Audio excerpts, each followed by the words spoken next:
سنت کی آئینی حیثیت۔ انکار سنت کا فتنہ اسلامی تاریخ میں سب سے پہلے دوسری صدی ہجری میں اٹھا تھا، اور اس کے اٹھانے والے خوارج اور معتزلہ تھے۔ خوارج کو اس کی ضرورت اس لیے پیش آئی کہ مسلم معاشرے میں جو انارکی وہ پھیلانا چاہتے تھے، اس کی راہ میں رسول اللہ صلی اللہ علیہ وآلہ وسلم کی وہ سنت حائل تھی جس نے اس معاشرے کو ایک نظم و ضبط پر قائم کیا تھا، اور اس کی راہ میں حضور صلی اللہ علیہ وآلہ وسلم کے وہ ارشادات حائل تھے جن کی موجودگی میں خوارج کے انتہا پسندانہ نظریات نہ چل سکتے تھے۔ اس بنا پر انہوں نے احادیث کی صحت میں شک اور سنت کے واجب الاتباع ہونے سے انکار کی دو گنا پالیسی اختیار کی۔ معتزلہ کو اس کی ضرورت اس لیے لاحق ہوئی کہ عجمی اور یونانی فلسفوں سے پہلا سابقہ پیش آتے ہی اسلامی عقائد اور اصول و احکام کے بارے میں جو شکوک و شبہات ذہنوں میں پیدا ہونے لگے تھے، انہیں پوری طرح سمجھنے سے پہلے وہ کسی نہ کسی طرح انہیں حل کر دینا چاہتے تھے۔ خود ان فلسفوں میں ان کو وہ بصیرت حاصل نہ ہوئی تھی کہ ان کا تنقیدی جائزہ لے کر ان کی صحت و قوت جان سکتے۔ انہوں نے اس بات کو جو فلسفے کے نام سے آئی سراسر عقل کا تقاضا سمجھا، اور یہ چاہا کہ اسلام کے عقائد اور اصولوں کی ایسی تعبیر کی جائے جس سے وہ ان نام نہاد عقلی تقاضوں کے مطابق ہو جائیں۔ اس راہ میں پھر وہی حدیث و سنت مانے ہوئی، اس لیے انہوں نے بھی خوارج کی طرح حدیث کو مشکوک ٹھہرایا اور سنت کو حجت ماننے سے انکار کیا۔ ان دونوں فتنوں کی غرض اور ان کی ٹیکنیک مشترک تھی۔ ان کی غرض یہ تھی کہ قرآن کو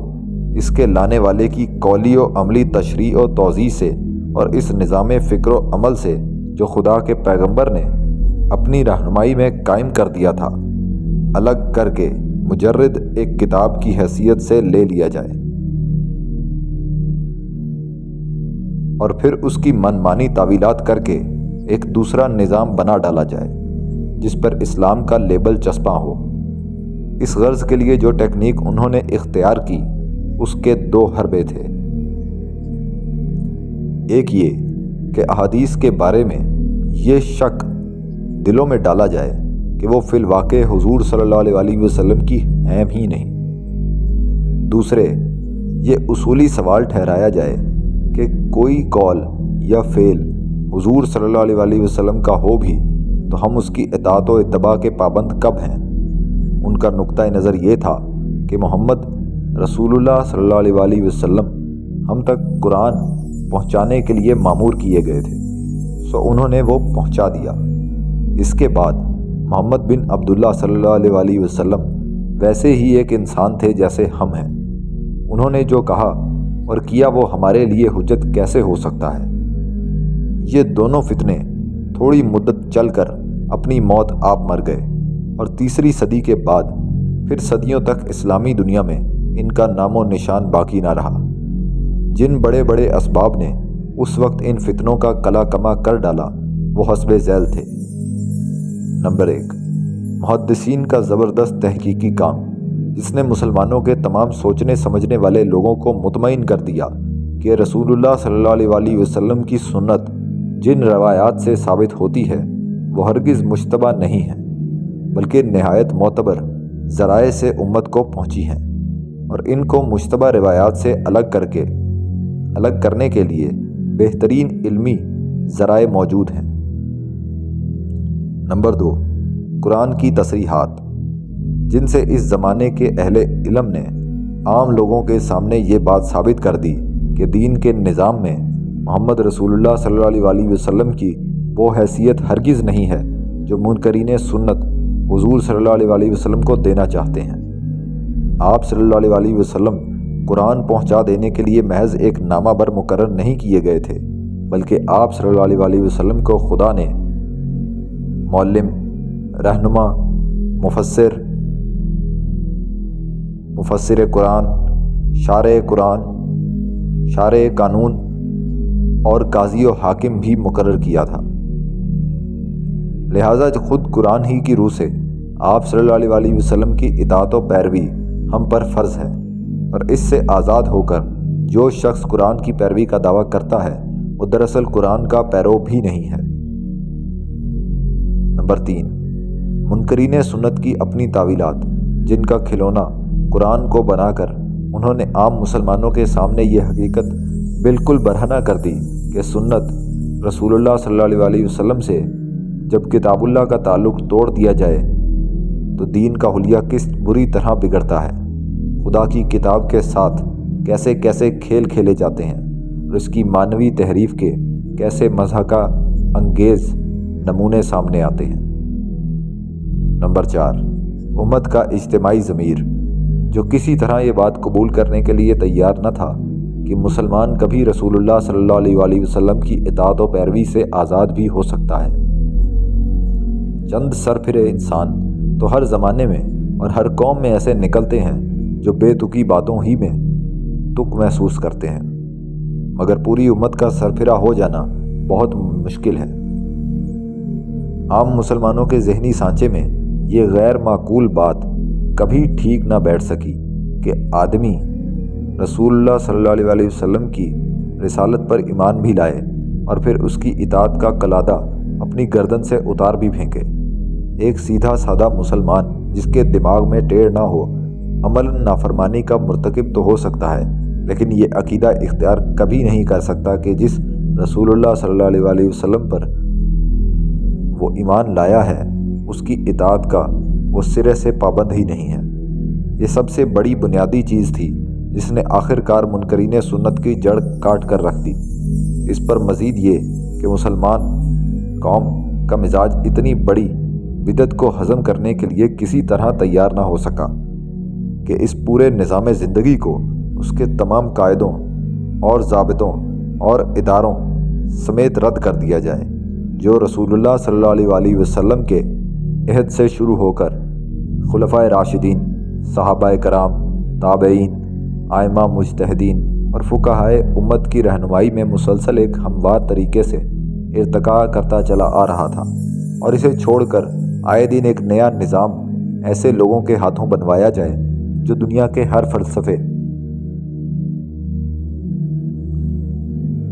اور ہر تخیل سے متاثر ہو کر اسلام کا ایک جدید ایڈیشن نکالنا چاہتے ہوں۔ اس طرح فنا کے گھاٹ اتر کر یہ انکار سنت کا فتنہ کئی صدیوں تک اپنی شمشان بھومی میں پڑا رہا، یہاں تک کہ 13ویں صدی ہجری 19ویں صدی عیسوی میں وہ پھر جی اٹھا۔ اس نے پہلا جنم عراق میں لیا تھا، اب یہ دوسرا جنم اس نے ہندوستان میں لیا۔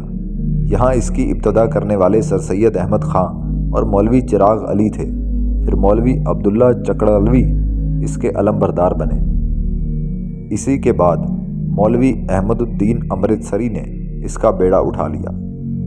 پھر مولانا اسلم جیراج پوری اسے لے کر آگے بڑھے، اور آخر کار اس کی ریاست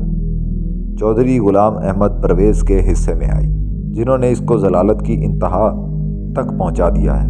اس کی دوسری پیدائش کا سبب بھی وہی تھا جو دوسری صدی میں پہلی مرتبہ اس کی پیدائش کا سبب بنا تھا، یعنی بیرونی فلسفوں اور غیر اسلامی تہذیبوں سے سابقہ پیش آنے پر ذہنی شکست خوردگی میں مبتلا ہو جانا اور تنقید کے بغیر باہر کی ان ساری چیزوں کو سراسر تقاضائے عقل مان کر اسلام کو ان کے مطابق ڈھالنے کی کوشش کرنا۔ لیکن دوسری صدی کی بنسبت 13ویں صدی کے حالات بہت مختلف تھے۔ اس وقت مسلمان فاتح تھے، ان کو فوجی و سیاسی غلبہ حاصل تھا، اور جن فلسفوں سے انہیں سابقہ پیش آیا تھا وہ مفتوح و مغلوب قوموں کے فلسفے تھے۔ اس وجہ سے ان کے ذہن پر ان فلسفوں کا حملہ بہت ہلکا ثابت ہوا اور بہت جلدی رد کر دیا گیا۔ اس کے برعکس 13ویں صدی میں یہ حملہ ایسے وقت ہوا جبکہ مسلمان ہر میدان میں پٹ چکے تھے، ان کے اقتدار کی اینٹ سے اینٹ بجائی جا چکی تھی، ان کے ملک پر دشمنوں کا قبضہ ہو چکا تھا، ان کو معاشی حیثیت سے بری طرح کچل ڈالا گیا تھا، ان کا نظام تعلیم درہم برہم کر دیا گیا تھا، اور ان پر فاتح قوم نے اپنی تعلیم، اپنی تہذیب، اپنی زبان، اپنے قوانین اور اپنے اجتماعی و سیاسی اور معاشی اداروں کو پوری طرح مسلط کر دیا تھا۔ ان حالات میں جب مسلمانوں کو فاتحوں کے فلسفے اور سائنس سے اور ان کے قوانین اور تہذیبی اصولوں سے سابقہ پیش آیا تو قدیم زمانے کے معتزلہ کی بنسبت 1000 درجہ زیادہ سخت مرعوب ذہن رکھنے والے معتزلہ ان کے اندر پیدا ہونے لگے۔ انہوں نے یہ سمجھ لیا کہ مغرب سے جو نظریات، جو افکار و تخیلات، جو اصول تہذیب و تمدن اور جو قوانین حیات آ رہے ہیں وہ سراسر معقول ہیں۔ ان پر اسلام کے نقطہ نظر سے تنقید کر کے حق و باطل کا فیصلہ کرنا محض تاریخ خیالی ہے۔ زمانے کے ساتھ چلنے کی صورت بس یہ ہے کہ اسلام کو کسی نہ کسی طرح ان کے مطابق ڈھال دیا جائے۔ اس غرض سے جب انہوں نے اسلام کی مرمت کرنی چاہی تو انہیں بھی وہی مشکل پیش آئی جو قدیم زمانے کے معتزلہ کو پیش آئی تھی۔ انہوں نے محسوس کیا کہ اسلام کے نظام حیات کو جس چیز نے تفصیلی اور عملی صورت میں قائم کیا ہے وہ رسول اللہ صلی اللہ علیہ وآلہ وسلم کی سنت ہے۔ اسی سنت نے قرآن کی ہدایات کا مقصد و منشا متعین کر کے مسلمانوں کے تہذیبی تصورات کی تشکیل کی ہے، اور اسی نے ہر شعبہ زندگی میں اسلام کے عملی ادارے مضبوط بنیادوں پر تعمیر کر دیے ہیں۔ لہٰذا اسلام کی کوئی مرمت اس کے بغیر ممکن نہیں ہے کہ اس سنت سے پیچھا چھڑایا جائے۔ اس کے بعد صرف قرآن کے الفاظ رہ جاتے ہیں جن کے پیچھے نہ کوئی عملی نمونہ ہوگا، نہ کوئی مستند تعبیر و تشریح ہوگی، اور نہ کسی قسم کی روایات اور نظیریں ہوں گی۔ ان کو تعویلات کا تختہ مشق بنانا آسان ہوگا، اور اس طرح اسلام بالکل ایک موم کا گولا بن کر رہ جائے گا جسے دنیا کے ہر چلتے ہوئے فلسفے کے مطابق ہر روز ایک نئی صورت دی جا سکے گی۔ اس مقصد کے لیے انہوں نے پھر وہی ٹیکنیک انہی 2 حربوں کے ساتھ اختیار کیا جو قدیم زمانے میں اختیار کیا گیا تھا، یعنی ایک طرف ان روایات کی صحت میں شک ڈالا جائے جن سے سنت ثابت ہوتی ہے، اور دوسری طرف سنت کو بجائے خود حجت و سند ہونے سے انکار کر دیا جائے۔ لیکن یہاں پھر حالات کے فرق نے اس ٹیکنیک اور اس کے حربوں کی تفصیلی صورت میں بڑا فرق پیدا کر دیا ہے۔ قدیم زمانے میں جو لوگ اس فتنے کا علم لے کر اٹھے تھے وہ ذی علم لوگ تھے، عربی زبان و ادب میں بڑا پایہ رکھتے تھے، قرآن، حدیث اور فقہ کے علوم میں کافی درک رکھتے تھے، اور ان کو سابقہ بھی اس مسلمان پبلک سے تھا جس کی علمی زبان عربی تھی، جس میں عام لوگوں کا تعلیمی معیار بہت بلند تھا، جس میں علوم دینی کے ماہرین بہت بڑی تعداد میں ہر طرف پھیلے ہوئے تھے، اور ایسی پبلک کے سامنے کوئی کچی پکی بات لا کر ڈال دینے سے خود اس شخص کی ہوا خیزی ہو جانے کا خطرہ تھا جو ایسی بات لے کر آئے۔ اسی وجہ سے قدیم زمانے کے معتزلہ بہت سنبھل کر بات کرتے تھے۔ اس کے برعکس ہمارے دور میں جو لوگ اس فتنے کو ہوا دینے کے لیے اٹھے ہیں ان کا اپنا علمی پایہ بھی سر سید کے زمانے سے لے کر آج تک درجہ بدرجہ ایک دوسرے سے فروتر ہوتا چلا گیا ہے، اور ان کو سابقہ بھی ایسی پبلک سے پیش آیا ہے جس میں عربی زبان اور دینی علوم جاننے والے کا نام تعلیم یافتہ نہیں ہے، اور تعلیم یافتہ اس شخص کا نام ہے جو دنیا میں اور چاہے سب کچھ جانتا ہو مگر قرآن پر بہت مہربانی کرے تو کبھی کبھار اس کو ترجموں، اور وہ بھی انگریزی ترجموں کی مدد سے پڑھ لے، حدیث اور فقہ کے متعلق حد سے حد کچھ سنی سنائی معلومات، اور وہ بھی مستشرقین کی پہنچائی ہوئی معلومات پر اکتفا کرے، اسلامی روایات پر زیادہ سے زیادہ ایک اچٹتی ہوئی نگاہ ڈال لے، اور وہ بھی اس حیثیت سے کہ یہ کچھ بوسیدہ ہڈیوں کا مجموعہ ہے جسے ٹھکرا کر زمانہ بہت آگے نکل چکا ہے۔ پھر اس ذخیرہ علم دین کے بلبوتے پر وہ اس زوم میں مبتلا ہو کہ اسلام کے بارے میں آخری اور فیصلہ کن رائے قائم کرنے کی وہ پوری اہلیت اپنے اندر رکھتا ہے۔ ایسے حالات میں پرانے اعتزال کی بنسبت نئے اعتزال کا معیار جیسا کچھ گھٹیا ہو سکتا ہے، ظاہر ہے یہاں علم کم اور علمی کی جسارت بہت زیادہ ہے۔ اب جو ٹیکنیک اس فتنے کو فروغ دینے کے لیے استعمال کیا جا رہا ہے اس کے اہم اجزاء یہ ہیں: حدیث کو مشتبہ ثابت کرنے کے لیے مغربی مستشرقین نے جتنے حربے استعمال کیے ہیں ان پر ایمان لانا اور اپنی طرف سے حواشی کا اضافہ کر کے انہیں عام مسلمانوں میں پھیلا دینا تاکہ ناواقف لوگ اس غلط فہمی میں مبتلا ہو جائیں کہ رسول اللہ صلی اللہ علیہ وسلم سے قرآن کے سوا کوئی چیز بھی امت کو قابل اعتماد ذرائع سے نہیں ملی ہے۔ نمبر 2، احادیث کے مجموعوں کو عیب چینی کی غرض سے کھنگالنا، ٹھیک اسی طرح جیسے آریہ سماجیوں اور عیسائی مشنریوں نے کبھی قرآن کو کھنگالا تھا، اور ایسی چیزیں نکال کر بلکہ بنا کر عوام کے سامنے پیش کرنا جن سے یہ تاثر دیا جا سکے کہ حدیث کی کتابیں نہایت شرمناک یا مضحکہ خیز مواد سے لبریز ہیں، پھر آنکھوں میں آنسو بھر کر یہ اپیل کرنا کہ اسلام کو رسوائی سے بچانا ہے تو اس سارے دفتر بے معنی کو غرق کر دو۔ نمبر 3، رسول اللہ صلی اللہ علیہ وسلم کے منصب رسالت کو محض ایک ڈاکیے کا منصب قرار دینا جس کا کام بس اس قدر تھا کہ لوگوں کو قرآن پہنچا دے۔ نمبر 4، صرف قرآن کو اسلامی قانون کا ماخذ قرار دینا اور سنت رسول صلی اللہ علیہ وسلم کو اسلام کے قانونی نظام سے خارج کر دینا۔ نمبر 5، امت کے تمام فقہا، محدثین، مفسرین اور ائمہ لغت کو ساقط الاعتبار قرار دینا تاکہ مسلمان قرآن مجید کو سمجھنے کے لیے ان کی طرف رجوع نہ کریں بلکہ ان کے متعلق اس غلط فہمی میں پڑ جائیں کہ ان سب نے قرآن کی حقیقی تعلیمات پر پردے ڈالنے کے لیے ایک سازش کر رکھی تھی۔ نمبر 6، خود ایک نئی لغت تصنیف کر کے قرآن کی تمام اصطلاحات کے معنی بدل ڈالنا اور آیات قرآنی کو وہ معنی پہنانا جس کی کوئی گنجائش دنیا کے کسی عربی دان آدمی کو قرآن میں نظر نہ آئے۔ لطف یہ ہے کہ جو صاحب یہ کام کر رہے ہیں ان کے سامنے اگر قرآن کی چند آیتیں اعراب کے بغیر لکھ دی جائیں تو وہ انہیں صحیح پڑھ بھی نہیں سکتے، لیکن ان کا دعویٰ یہ ہے کہ اب خود عرب بھی عربی نہیں جانتے، اس لیے اگر ان کے بیان کردہ معنوں کی گنجائش کسی عرب کو قرآن کے الفاظ میں نظر نہ آئے تو قصور اس عرب ہی کا ہے۔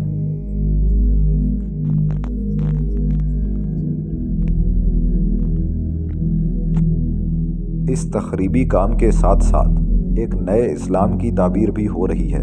جس کے بنیادی اصول تعداد میں صرف 3 ہیں، مگر دیکھیے کہ کیسے بے نظیر اصول ہیں۔ اس کا پہلا اصول یہ ہے کہ تمام شخصی املاک کو ختم کر کے ایک مرکزی حکومت کے تصرف میں دے دیا جائے اور وہی حکومت افراد کے درمیان تقسیم رزق کی مختار کل ہو۔ اس کا نام ہے نظام ربوبیت اور کہا جاتا ہے کہ قرآن کا اصل مقصود یہی نظام قائم کرنا تھا، مگر پچھلے 1300 سال میں کسی کو اسے سمجھنے کی توفیق میسر نہ ہوئی۔ صرف حضرت مارکس اور ان کے خلیفہ خاص حضرت اینجلز قرآن کے اس مقصد اصل کو پا سکے۔ اس کا دوسرا اصول یہ ہے کہ تمام پارٹیاں اور جماعتیں توڑ دی جائیں اور مسلمانوں کو قطعاً کوئی جماعت بنانے کی اجازت نہ دی جائے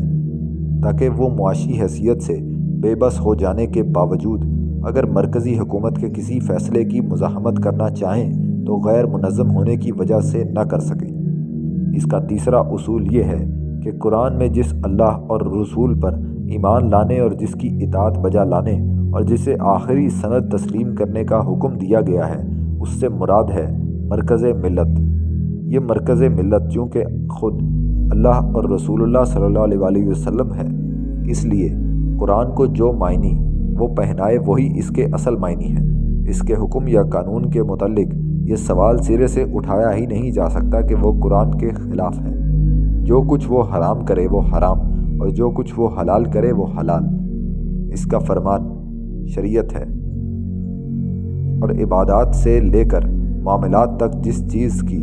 جو شکل بھی وہ تجویز کر دے اس کا ماننا فرض بلکہ شرط اسلام ہے۔ جس طرح بادشاہ غلطی نہیں کر سکتا